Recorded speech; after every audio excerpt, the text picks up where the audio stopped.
IPC, constitution, judiciary, human right সবকে বুড়া আঙ্গুল দেখিয়ে সব চাই। 29টাতে শান্তি নেই ওনার, আরো 13টা চাই, 42টাই ওনাকে দিতে হবে, 294টাই ওনার চাই, সবাইকে ওনাকে দখল করতে হবে। অতএব যত করবেন তত মানুষ ঐক্যবদ্ধ হবে। পৃথিবীর গণতন্ত্রে, পৃথিবীর ইতিহাসে কোন স্বৈরাচারী শাসক বেশি দিন ধরে টিকে থাকতে পারেনি। ফার্দিনান্দ মার্কোস হতে পারে, জিয়াউল হক হতে পারে, জিয়াউর রহমান হতে পারে, যে কেউ হতে পারে। গণতন্ত্রে সব সময় মানুষ শেষ কথা বলেছে। প্রদীপ নিবার আগে যেমন দপ করে জ্বলে ওঠে, এই লোকসভা নির্বাচনের ফলাফলের ক্ষেত্রে তৃণমূলের তাই হয়েছে। প্রদীপটা নিববে, তাই নেবার আগে শেষ জ্বলা জ্বলে উঠেছে। অমল দত্ত কেউ নয়, তিনি এত বড় পার্লামেন্টেরিয়ান, তার কোনো মূল্য নেই। সোমেন মিত্র এত বড় ভেটারেন পলিটিশিয়ান, তার কোনো মূল্য নেই। আবুল হাসনাত খান এত বড় ভেটারেন পলিটিশিয়ান, তিনি কেউ নয়। এত হাই এডুকেটেড শ্রমিক লাহিড়ী, তিনি এত পপুলার না। একটা উচ্চ মাধ্যমিক পাস করা, এমবিএ লিখতো আগে, এখন লেখে না। কয়লার কেসে 8বার ডেকেছে, সুপ্রিম কোর্ট থেকে প্রোটেকশন নিয়ে ভোটে লড়েছে। তিনি 7,10,000 ভোটে জিতিলেন। ভাবিতে পারেন আপনারা কোন রাজ্যে আপনি বসবাস করেন? এই লড়াই চলছে। যে তথ্য রাজ্য সরকার সরবরাহ করছে, এই তথ্য সম্পূর্ণ বিকৃত এবং এই তথ্যের সঙ্গে বাস্তব সত্যের কোনো সম্পর্ক নেই। আজকে কোচবিহার জেলা থেকে 22 জন পঞ্চায়েতের মেম্বার বিজেপি কলকাতায় এসে পৌঁছেছে। আমি দুপুরে তাদের নিয়ে মিটিং করেছি। তারা এখন কলকাতা হাইকোর্টে লয়ারের চেম্বারে আছে। তারা আগামীকাল কেস ফাইল করতে যাচ্ছেন। কোন পঞ্চায়েত মেম্বার, প্রধান, উপপ্রধান গ্রাম পঞ্চায়েত অফিসে ঢুকতে পারছে না, এবং যারা ঢুকছে তাদেরকে পুলিশ এসে তুলে নিয়ে গিয়ে কোচবিহার জেলা অফিস থেকে জয়েন করাচ্ছে। নিপেন বিশ্বাস বলে এক প্রধান, তাকে জয়েন করিয়েছিল। অভিজিৎ বলে কে আছে ওদের সভাপতি, তিনি আজকে কলকাতায় আমার কাছে এসেছেন। তাকে আমি যখন জিজ্ঞেস করলাম, বলো পুলিশের ওসি নিজে গিয়ে তাকে জয়েন করিয়েছে। ভিডিও ফোন করে বলেছে, মাথা ভাঙার ভিডিও, যে আপনি কেন অঞ্চল অফিসে আসছেন না। ওকে ডেকে আনা হয়েছে, 100 জন গুন্ডা গিয়ে তাকে তুলে নিয়ে এসছে। পুলিশ তাকে নিয়ে গিয়ে জেলা বিজেপি, জেলা টিএমসির অফিসে ঢুকিয়ে দিয়ে এসছে। সেখানে জেলা সভাপতি পতাকা ধরিয়েছে। সেই পঞ্চায়েতের উপপ্রধানকে কালকে জয়েন করিয়েছে। আমি ওনাকে ফোন করলাম, বলে আমি কি স্বেচ্ছায় গেছি নাকি? দাদা, আমি স্বেচ্ছায় যাইনি। আমার বাড়িতে অসুস্থ শাশুড়ি আছে, যেভাবে বাড়িতে এসে টর্চার করছে, তাতে আমার এইটা করা ছাড়া উপায় ছিল না। আমি আপনাদের সঙ্গে ছিলাম, আছি, ভবিষ্যতে। এই পরিস্থিতি পশ্চিমবাংলায় চলছে। রক্ষক ভক্ষক, আজকে কলকাতা হাইকোর্টের ডিভিশন বেঞ্চ পোস্টপোল ভায়োলেন্স মামলায় যে মন্তব্য করেছেন, যে অর্ডার দিয়েছেন, এরপরে এদের মুখ দেখানো উচিত নয়। আমি আরেকটা মামলা করেছিলাম, আজকে হিয়ারিং হয়েছে সিঙ্গেল বেঞ্চে, নন্দীগ্রামে। যেহেতু কিছুতেই আমাকে হারাতেও পারছে না, আমার এলাকায় ব্যাপক জয় হয়েছে বিজেপি। 16টার মধ্যে 15টা বিধানসভায় লিড, 2টো লোকসভায় আমরা জিতেছি। 1956 লিড বেড়ে 8,200 হয়েছে আমার কনস্টিটিউয়েন্সিতে। সেখানে 1 মাসে 20 দিনের মধ্যে 47টা এফআইআর করা হয়েছে। একটা লোক লিখেছে, বসিরউদ্দিন বলে লোকলা, এবং তারা কেউ টিপ দেননি, সবাই সই করেছেন, অথচ লিখিয়েছেন একই বয়ান। আর 32 জন আসামি, সবগুলো কেসে সমান, সব কেসে 32 জন কমন, 47 কেসে। ভাবতে পারেন কোন রাজ্যে আপনি আছেন? আপনারা নিয়ম জানেন যে রেজাল্ট ডিক্লেয়ার থেকে 45 দিনের মধ্যে করতে হয়। প্রিপারেশন চলছে। নিশীথ প্রামাণিক কোচবিহার, অভিজিৎ দাস ববি ডায়মন্ড হারবার, ডাক্তার অশোক কান্ডারি জয়নগর এবং অশোক পুরকাই মথুরা। প্রত্যেকটা কেস আলাদা আলাদা এবং উইথ ডকুমেন্ট। মমতা ব্যানার্জি যেমন আমার বিরুদ্ধে কেস করেছিলেন, হিয়ারসে, কানে শুনে, ওনার যে রিট আমার কাছে পাঠিয়েছেন তাতে কোনো ডকুমেন্ট নেই, ভাষণই আছে। কান দিয়ে দেখা যায় না, চোখ দিয়ে দেখতে হয়। ঠিক আছে, এটাতে আমরা উইথ ডকুমেন্ট করছি। আর হাজি নুরুলের নমিনেশন, মানে মেম্বারশিপ তো শুধু যাবে, টাইম উইল স্পিক। সেম গ্রাউন্ডে দেবাশিস ধরের কেটেছেন, উনার যাবে, আমরা ওয়েট করবো 1-2 মাস, তারপরে রেখাপাত্র সুপ্রিম কোর্টে গিয়ে যাতে উইদিন স্টিপুলেটেড টাইম, যেহেতু ইলেকশন পিটিশন লিঙ্গারিং হয়, উইদিন স্টিপুলেটেড টাইম রেখাপাত্র পিটিশনকে ডিসপোজ অফ করা হয়, সেটাও আমরা করাবো, লিগেলি করাবো। আমরা এই ব্যাটেলে কোনো কম্প্রোমাইজ করবো না, নিশ্চিত। ঠিক আছে, একটাও চাকরি পশ্চিমবঙ্গে দিতে পারবে না, কারণ বলি আপনার পশ্চিমবঙ্গে 10% ওবিসি রিজার্ভেশন আছে, শুনে রাখুন। 6 এবং 4 ওবিসি এ এবং ওবিসি বি, ঠিক আছে। আপনারা মহামান্য আদালতের নির্দেশ জানেন, ওবিসি 2010-এর পরে সার্টিফিকেট গুলো বাতিল করা হয়েছে। রাজ্য সরকার সিদ্ধান্ত নিয়েছে সুপ্রিম কোর্টে যাবে। এই মামলা যতক্ষণ না নিষ্পত্তি হচ্ছে ততক্ষণ পশ্চিমবাংলায় এই মিডিয়া আপনারা লাফাবেন, উনার কোন একজন মন্ত্রী বেরিয়ে বলবেন যে আজকে 3260টি পোস্ট অনুমোদিত হলো, কার্যকর। ওবিসি রিজার্ভেশন রাজ্য সরকারের সামনে একটাই রাস্তা আছে, হাইকোর্টের জাজমেন্টকে অ্যাকসেপ্ট করা। হাইকোর্টের জাজমেন্ট যদি অ্যাকসেপ্ট করেন তাহলে 2010-এর পরে ওবিসি সার্টিফিকেট যারা আছে তারা ওবিসি রিজার্ভেশনে, জেনারেলে পারবেন কম্পিটিশনে, ওবিসি রিজার্ভেশনে তারা অ্যাপ্লাই করতে পারবেন না চাকরিতে। আর রাজ্য সরকারের স্ট্যান্ড নির্বাচনী প্রচারে মুখ্যমন্ত্রী বারে বারে বলেছে যে ওবিসি রিজার্ভেশন নিয়ে হাইকোর্টের রায় আমি মানি না, মানি না, মানি না। মানি না মানে তাহলে লিগ্যাল পয়েন্ট কি আছে? সুপ্রিম কোর্টে যেতে হবে। সুপ্রিম কোর্টে মামলা অ্যাকসেপ্ট হবে, স্টে লাগবে, শুনানি হবে, নিষ্পত্তি হবে, টাইম টেকেন ব্যাপার। Supreme court, honourable supreme court কি করবে সে সুপ্রিম কোর্ট ঠিক করবে।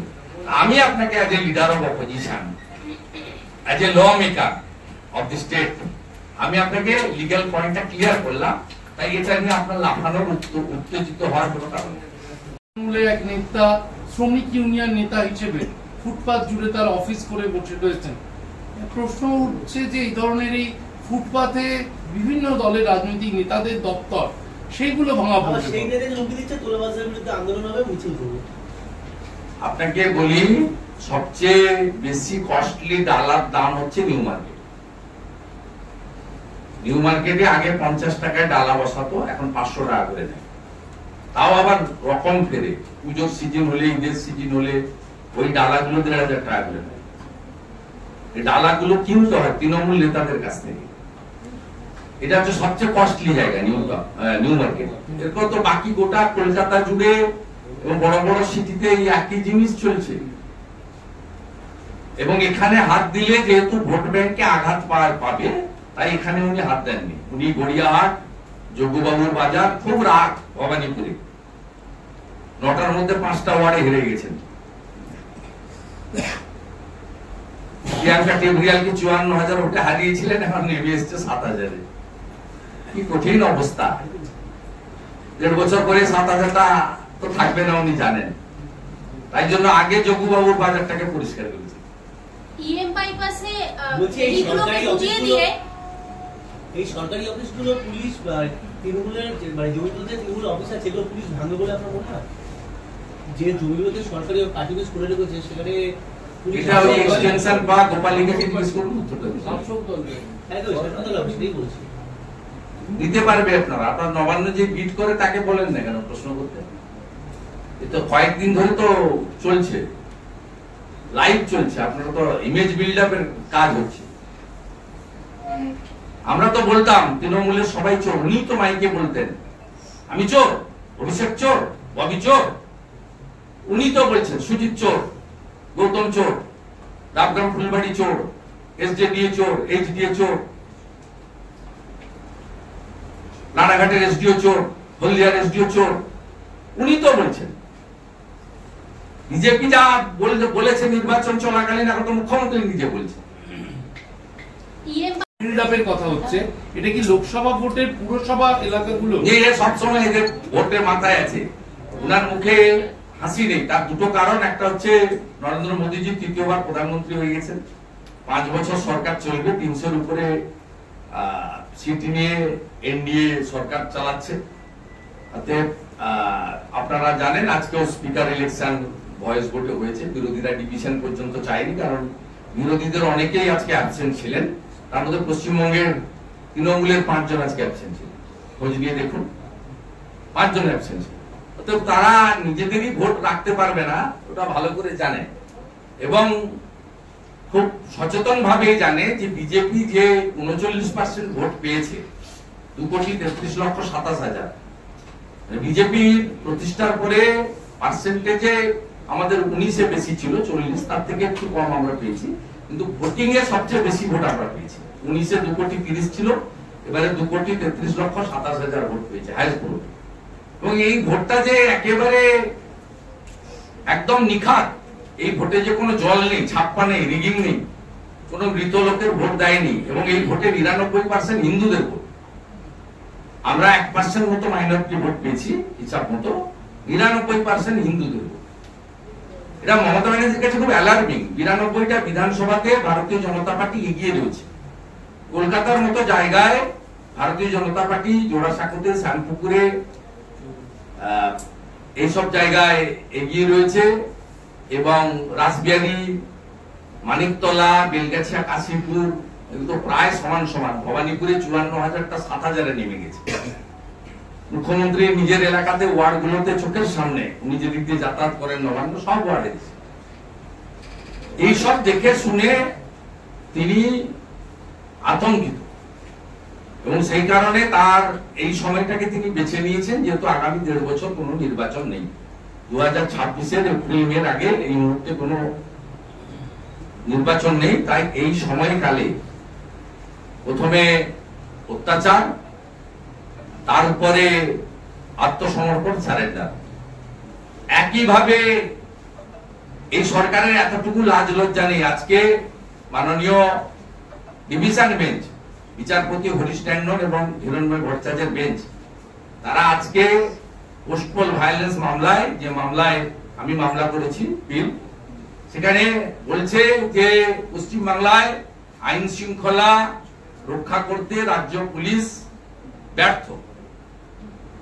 আজকে অর্ডার একটু করে আপলোড হবে, লাইভ ভিউতে সবাই দেখেছেন, এবং সেখানে বিচারপতি বলছেন, সিনিয়র বিচারপতি ডিভিশন বেঞ্চে, যে কেন্দ্রীয় সরকার এবং তার স্বরাষ্ট্র দপ্তর ঠিক করবে কতদিন সেন্ট্রাল ফোর্স থাকবে, কোথায় কোথায় সেন্ট্রাল ফোর্স লাগবে, কি কি ব্যবস্থা নেবে। কার্যত 355 লাগিয়ে দিয়েছেন, ঘুরিয়ে বলা যেতে পারে। কেন্দ্রীয় সরকারের হাতে আজকে ল অ্যান্ড অর্ডারটা পুরো ছেড়ে দিয়েছে কলকাতা হাইকোর্টের ডিভিশন বেঞ্চ।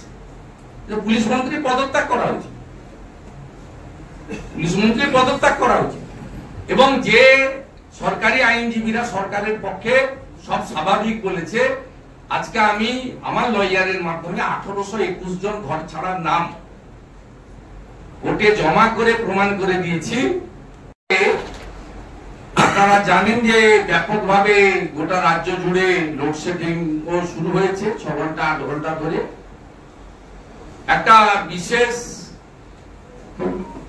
মানে ভোট ব্যাংক, আমি ধর্ম সম্প্রদায় বলবো না, একটা বিশেষ জনগোষ্ঠী যারা তৃণমূল কংগ্রেসকে এবারে 100-র মধ্যে 98টা ভোট দিয়েছেন, তাদের এলাকায় হুকিং অ্যালাউড, তাদের হুকিং কাটতে কেউ যায় না।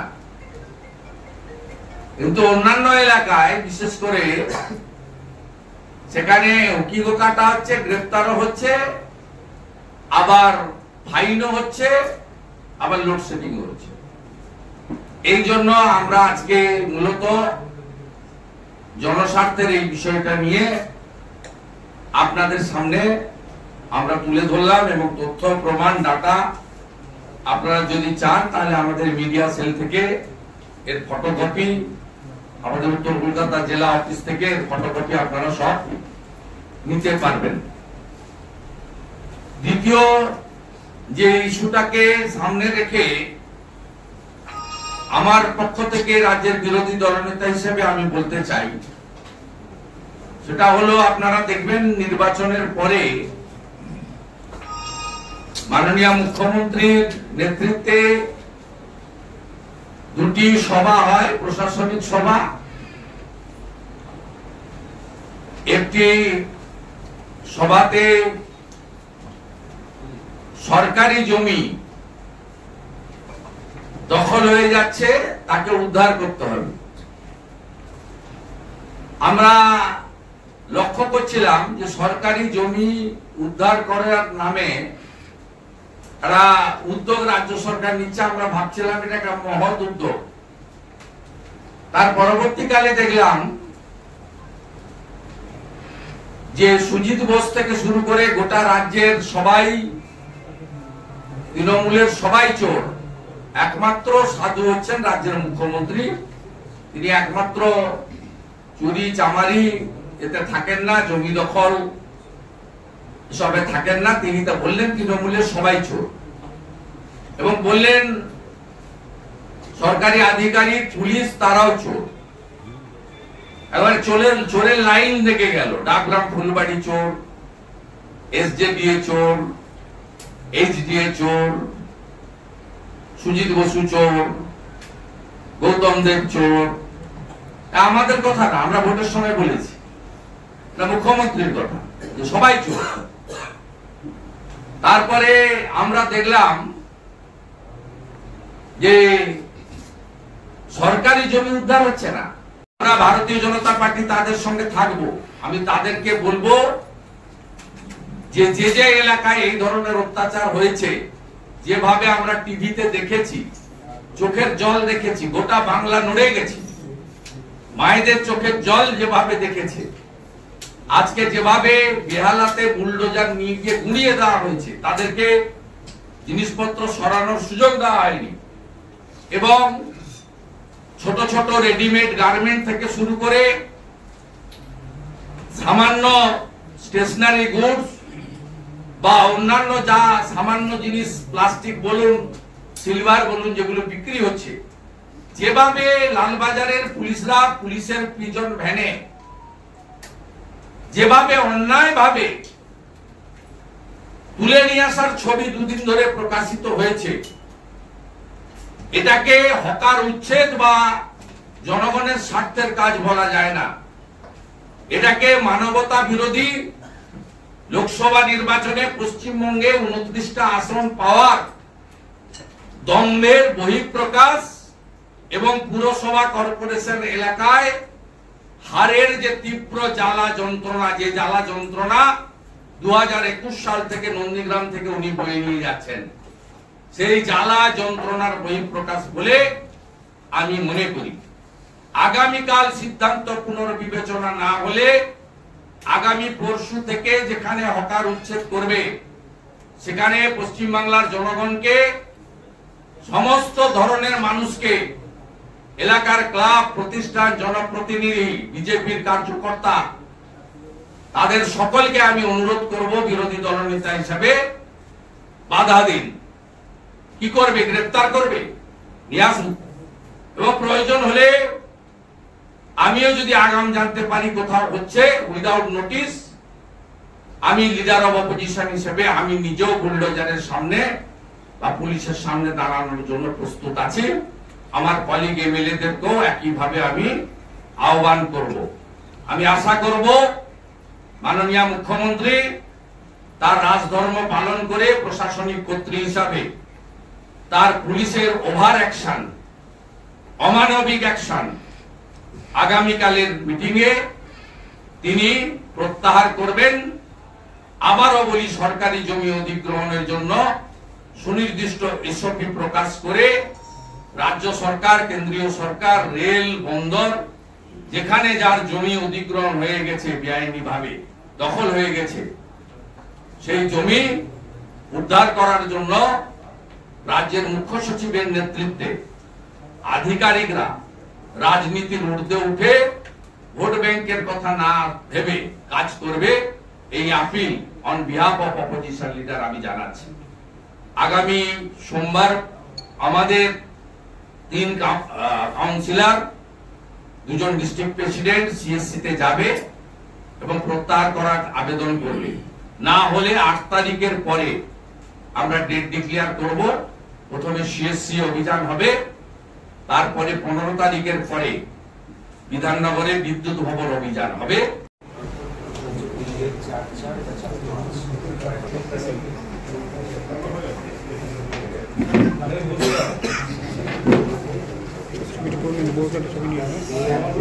ট্যারিফ প্রত্যাহারের দাবি আপনাদের মাধ্যমে সরকারকে জানিয়ে আমার বক্তব্য বা প্রেস বার্তা আমি শেষ করছি।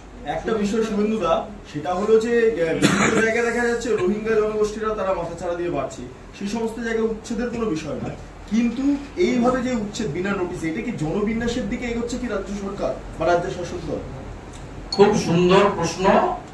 প্রথমে তুলে দেবে, পরে 72টা জায়গায় যে জমি দেয়নি বিএসএফ কে, 72টা জায়গা খোলা পশ্চিমবঙ্গে, একমাত্র রাজ্য। ত্রিপুরাও কমপ্লিট করে দিয়েছে, আসামও বর্ডার কমপ্লিট করে দিয়েছে, পাঞ্জাবও পাকিস্তানের বর্ডার কমপ্লিট করে দিয়েছে। জিরো। কোন দলের সরকার আছে দেখা করবেন, করে দিয়েছে। শুধু পশ্চিমবঙ্গে 72টা জায়গায় বিএসএফ কে জমি দেওয়া হয়নি। তার কারণ হচ্ছে রোহিঙ্গাদের এখানে আনা। ইতিমধ্যে আপনারা যে টুকরো টুকরো খবরগুলো পাচ্ছেন, যেমন গুজরাটে নন্দীগ্রামে গোপগড় মাদ্রাসার সার্টিফিকেট পাওয়া গেছে, বাংলাদেশ থেকে আসা একজন মুসলিম, তিনি শুভ দাস বলে নদিয়ার ঠিকানা দিয়ে সার্টিফিকেট নিয়ে গুজরাটে চলে গেছে। গুজরাটের স্বরাষ্ট্রমন্ত্রী স্টেটমেন্ট পেয়েছেন। ভয়ঙ্কর একটা অবস্থার মধ্যে আমরা আছি। এবং আমি আবারও বলি, আপনি যদি হাতিবাগানের সাথে সাথে খিদিরপুর করতেন, খিদিরপুরের সাথে সাথে পার্ক সার্কাস করতেন, বিধাননগরের সাথে সাথে নিউ মার্কেট করতেন, তাহলে আপনার সদিচ্ছা অনেকটা বোঝা যেত। আপনি বেছে বেছে যেসব জায়গায় করছেন, এর মধ্য দিয়ে খুব প্রমাণ হচ্ছে যে আপনি কাদেরকে নিয়ে এসে ফাঁকা জায়গাগুলো ভবিষ্যতে বসাতে চান এবং কমপ্লিট ডেমোগ্রাফিটা চেঞ্জ করে দিয়ে যাতে আগামী 50 বছর ভোট ব্যাংকের রাজনীতিটা আপনি করতে পারেন। তাতে পশ্চিমবঙ্গ গেল, কলকাতা গেল, সেটা আপনার মানে আপনার বিষয়বস্তু নয়, বক্তব্যের মধ্যে এটা আমরা আশঙ্কা করছি। গার্ডেন রিচ বন্দর এলাকার হুকিং কবে সিএসসি কাটতে যাবে? আমরা জানতে চাই যে এক যাত্রায় পৃথক ফল হবে কেন? আমরা শহরের পরিচ্ছন্নতা, নাগরিক পরিষেবা, ফুটপাত, পথচারীর এর সঙ্গে কোনো দ্বিমত আমরা পোষণ করি না। আমরা মনে করি গরিব এই রাজ্যে বেকারত্বের বাজারে, যেখানে প্রতিদিন শিল্প পালায়, ইতিমধ্যে ব্রিটানিয়ার কারখানা পালিয়েছে, ইসিএল এর কারখানা বন্ধ হয়েছে, বাকি তো ইতিহাস 13 বছরে বিরাট লম্বা লিস্ট, 1.5 ঘন্টা 2 ঘন্টা শুধু নামের তালিকা পড়তে যাবে। সিঙ্গুরের ডিনামাইট দিয়ে কারখানা উড়িয়ে দিয়ে তারপরের যে সংকেত দিয়েছেন আপনি, সে সংকেত পশ্চিমবাংলার মানুষ জানে। সেই কারণে সংবেদনশীল, সচেতন এবং কনসাস ভোটার যারা থাকেন শহর এলাকায়, তারা এবারে অনেকাংশে এত জোর জুলুম, হুমকি, সন্ত্রাস, আইপ্যাক, পুলিশ থাকার পরেও অনেকেই মুখ ঘুরিয়ে নিয়েছেন। সেই কারণেই বিজেপি 2,33,27,000 ভোট, প্রায় 39% ভোট পেয়েছে। আপনি করলেন এবং রাজ্যের মুখ্যমন্ত্রী তিনিও প্রশ্নটি কোট দিয়েছেন, রাজ্যের আইডেন্টিটি নষ্ট হবে, বাংলায় কথা বলার লোক খুঁজে পাবেন না, 5টা রাজ্যকে টানার ক্ষমতা তো আমার ট্রেজারির নেই। এই যে রাজ্যের আইডেন্টিটি নষ্ট হয়ে যাবে, বাংলায় কথা বলার লোক পাবে, এটা খুব রাগ হিন্দি স্পিকিং এর উপরে। উনি হিসাব করে দেখেছেন যে উনি হিন্দি স্পিকিং বুথগুলোতে হেরেছেন, আসানসোলের উল্টিতে হেরেছেন, আসানসোল প্রপার অ্যাসেম্বলিতে হেরেছেন, রানীগঞ্জ প্রায় সমান সমান, দুর্গাপুর শহরে হেরেছেন, ভাটপাড়া হেরেছেন, কলকাতার বড়বাজার, জোড়াসাঁকো ডেফিসিট হয়েছে। উনি খুব সুচতুর ভাবে অ্যানালাইসিস করে দেখেছেন ম্যাক্সিমাম হিন্দি স্পিকিং পিপল যারা ভারতীয়, আমরা তো অবিভক্ত বাংলা, বিহারও আমাদের অংশ ছিল, উড়িষ্যাও আমাদের অংশ ছিল, আজকে বিহারের পার্ট ঝাড়খণ্ড আমাদের অংশ ছিল। এগুলো আগে এই জিনিসগুলো ভাবতো না, আগে সবাই ভারতীয়ত্বে বিশ্বাসী হতো। এই জিনিস কখনো হয়নি এবং মানুষও কখনো ভাবতো না। মানুষ নির্বাচনে কখনো এই জিনিস কখনো ভাবেনি। এবারেও কীর্তি আজবকে হয়তো অনেকে ভোট দিয়েছে বাঙালিরা এসব ভাবেন না, কিন্তু মমতা বন্দ্যোপাধ্যায় তিনি এই যে বীজটা বপন করছেন এইটা খুব খারাপ ইঙ্গিত। এবং তিনি যদি বলেন তার হেলথ সেক্টরে 5টা রাজ্যকে টানতে হচ্ছে, তাহলে সবচেয়ে বেশি রোগী আপনি যদি ভেলোরে যান, আপনি যদি কটকে যান, ভুবনেশ্বর এইমসে যান, বাঙ্গালোরে দেবী শেঠির ওখানে যান, বা মুম্বাইতে টাটা ক্যান্সার হসপিটালে যান, আপনি দেখবেন মেজর রোগী পশ্চিমবঙ্গে। সিএমসি ভেলোর তো পুরো পশ্চিমবঙ্গে। ন্যাচারালি এই জায়গাটা ওনার মাথা থেকে কখন সরবে আমি জানি না। দেশের মধ্যে আরেকটা দেশ পশ্চিমবঙ্গ নয়, পশ্চিমবঙ্গ দেশের মধ্যে একটি অঙ্গরাজ্য। এই মানসিকতার পরিবর্তন করা উচিত। এই কারণেই কবি বলে গেছেন, নানা ভাষা নানা মত নানা পরিধান, বিবিধের মাঝে দেখো মিলন। আমাদের কলকাতাকে, খড়গপুরকে, আসানসোলকে, শিলিগুড়িকে সবাই মিনি ইন্ডিয়া বলে। আপনি দয়া করে মুখ্যমন্ত্রী এই সমস্ত সংকীর্ণতার মধ্যে পশ্চিমবঙ্গকে আবর্তিত করবেন না, এবং আপনার ইঙ্গিতটা সম্পূর্ণভাবে হিন্দি স্পিকিং ভোটারদের টার্গেট করে আপনি এই সমস্ত কথাবার্তা বলছেন, যেটা কমপ্লিটলি আনএথিক্যাল এবং অ্যান্টি ন্যাশনাল বলে আমি মনে করি।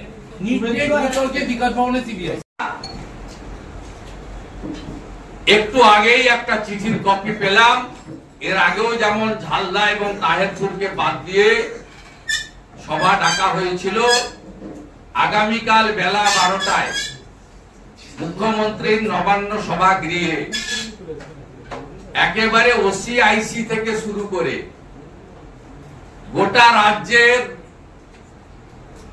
নিচ থেকে উপর সমস্ত আরবান এলাকার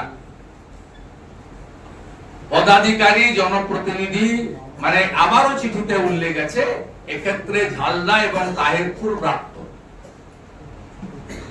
ঝালদা এবং তাহেরপুর প্রাপ্ত, যদিও তারা বিজেপির বোর্ড নয়।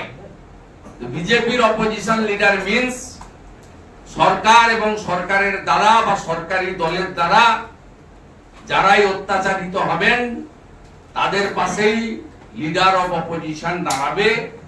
লিডার অব অপোজিশনের কাজ এটা। আমরা রামপুরহাটের বক্তই থেকে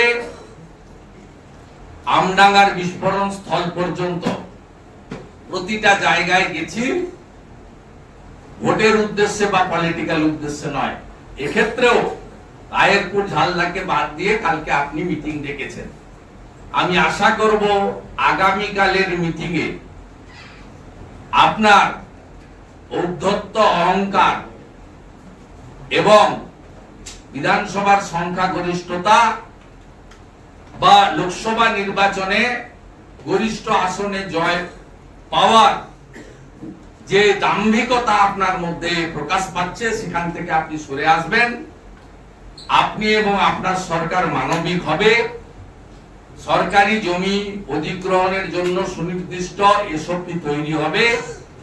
সরকারি জমি যারা বেআইনিভাবে দখল করেছেন তাদেরকে আপনার আধিকারিকরা চিহ্নিত করবে, প্রপারলি নোটিশ দেবে, এবং এতে যদি কোনো প্রান্তিক গরিব মানুষ, নন আর্নিং মেম্বার, তার ফ্যামিলিতে শুধু এইটার উপরে সংসার চলে, তাদেরকে আপনি বিকল্প কর্মসংস্থানের সুযোগ দেবেন।